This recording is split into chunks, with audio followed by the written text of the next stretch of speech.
आपण मैंने देखिए वर्षक भितर भारतीय जनता पार्टी क्षमता को आसला परे आम ये बांसड़ा थाना अंचल में बीजेपी गुंडा माने आरएसएस गुंडा माने सक्रिय होती विशेषकर घंटेश्वर सुरक्षा महासंघर जे नेता सभापति ओडिशार आम माने भद्रक जिलार अन्यतम दलित नेता श्रीजुक्त अंजन दास जे सांबादिक सम्मेलन में उपस्थित अच्छा घर उपर 2 मास तले आक्रमण है आम आईआईसी महोदय को भेटिलु एडिशनल एसपी की भेटिलु एसपी की भेटिलु से माने प्रतिश्रुति देले 29 जन आसामी ये पर्यंत जड़े है कहार की गिरफ करागला ना आपण मैंने देखिए गत 3 दिन तले तांको घर उपर बापा उपर वृद्ध बाप माँ उपर दुर्बृत्त माने आक्रमण कले घर उपर को टेका पथर माड़ कले झरका भांगिले आसवाबपत्र भांगिले एपर्यंत कई जड़े है गिरफ है ना 6 मास धरिकी से थाना को दौड़ जड़े है एपर्यंत कई गिरफ है ना आपण मैंने देखिए संजयन दास बोली खदाल पुखुरी गाँव तांको परिवार उपर स्वामी उपर आक्रमण है 2 मास है लगातार भाव से थाना को आसुँच एसपी को जाई भेटी एडिशनल एसपी को भेटी प्रतिश्रुति मिली किंतु एपर्यंत कई गिरफ है ना आपण मैंने देखिए वर्षक भितर भारतीय जनता पार्टी क्षमता को आसला परे आम ये बांसड़ा थाना अंचल में बीजेपी गुंडा माने आरएसएस गुंडा माने सक्रिय होती सामग्रिक भाव में आम राज्य ओडिशा रे मध्य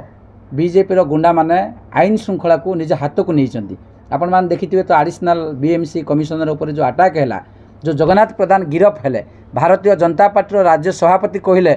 जे आक्रमणकारी जो माने गुंडा से आम दल में बर्दास्त कराଯିवनी किंतु गतकाली देखागला से जेल मुकुलिला परे तांको भारतीय जनता पार्टी नेता माने तांकर कर्मी माने झाड़पड़ा जेलू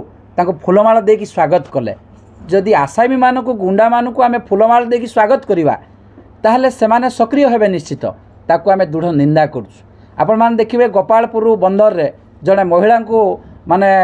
तार हजबैंड को तार प्रेमिक को बांधि देकी ताकू धर्षण कले से आरएसएस कर्मी माने संपृक्त आपण मैंने देखिए चंदका अभयारण्य भितर जो माने कुलिया अभयारण्य भितर जो वन कर्मचारी माने धर्षण कले जड़े महिला को सेठी देखिए आपण माने सेठी संपृक्त होउचंदी आरएसएस कर्मी माने एवं बांसड़ा अंचल में लगातार भाव में आम अंचल में भारतीय जनता पार्टी गुंडा माने विशेषकर घंटेश्वर अंचल में आपण मैंने देखिए सबुबले सेठी अशांत सबुबले साधारण लोकों उपर आक्रमण साधारण लोक सेठी सठिक भाव बाट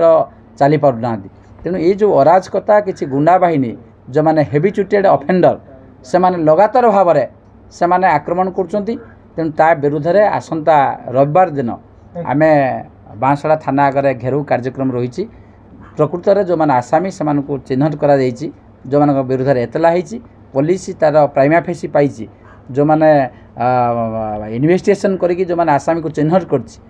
गिरफ हवा पर्यंत से आंदोलन धारणा कार्यक्रम आम चली विशेषकर जो बीजेपी गुंडा माने घंटेश्वर अंचल जो टाइप अराजकता सृष्टि कर 1 वर्ष हो गला बारंबार आम गत थर भी 4 मास तले भी आम ये गोटे सांबादिक सम्मेलन करूँ आंदोलन डाकरा देलु से जो मान विरुद्ध में आम जोटा स्वर उठेलु मत 19/2 आक्रमण कराला भुजाली रे जीवन मारदेवाई से विषय नहीं कि थाना आम जन ना भी केस होती आज पर से गिरफ करालानी जी कि से विरोध जो मैंने आंदोलन डाकरा देउछन कि से जोटा अराजकता विषय जो स्वर उठाऊँ से आक्रमण कर गत 5-4 दिन तले से आक्रोश नहीं कि मो घर उपर मो बापा माँ को आम कहीं नथिला बेले मो बाप घरे पशि 20-25 जन मो बापा माँ को मारी आम बांसड़ा आईएससी डाकिकी जन साथी नेला बांसड़ा थाना उपस्थित पुलिस सामना से जो सब टेका पथर बारी सब आक्रमण कले भयंकर आक्रमण जोटा कि आम घर बहुत क्षति होती बापा माँ माड़ भी होती आम ग्रिल फ्रिज भांगी दुनिया पार सब हो